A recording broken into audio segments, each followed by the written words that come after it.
Benvolgudes famílies! Com podeu acompanyar els vostres fills i filles en l'aprenentatge en línia? L'aprenentatge en línia es dona quan els alumnes es connecten des de casa a un entorn virtual d'aprenentatge.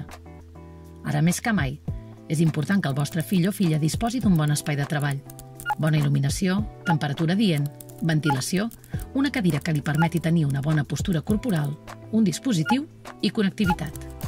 Des de l'ordinador o dispositiu mòbil, la vostra filla o fill es pot connectar a les aules virtuals i comunicar-se amb el professor o professora i la resta de la classe. La tecnologia ens posa en contacte, però l'acompanyament de la família és un factor clau per a l'aprenentatge en línia.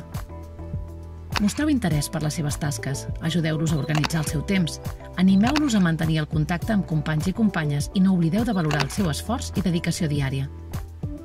Tot i que ha de ser l'alumne qui ha de fer les activitats, és convenient que conegueu el funcionament bàsic d'una aula virtual i els seus canals de comunicació per trobar ajuda en cas que la necessiti. L'aula virtual permet fer un seguiment de les activitats, veure quines són les qualificacions rebudes, els comentaris del professor o professora i quines tasques estan pendents de lliurar.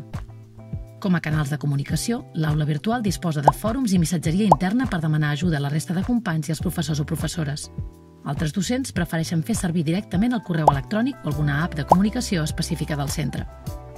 Com ens comuniquem les famílies i l'escola? És important que la comunicació entre les famílies i l'escola sigui fluida per acompanyar el procés d'aprenentatge i el desenvolupament personal dels infants i joves.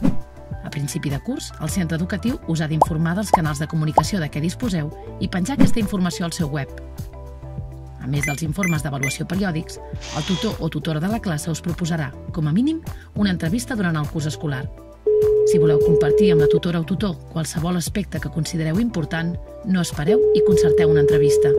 A més dels canals de comunicació directes amb l'escola, és habitual que les famílies es comuniquin entre elles fent servir aplicacions de missatgeria. Si voleu formar part d'aquests canals, contacteu amb l'AFA del vostre centre. Podeu trobar més informació sobre el web del centre i les aules virtuals a sota del vídeo.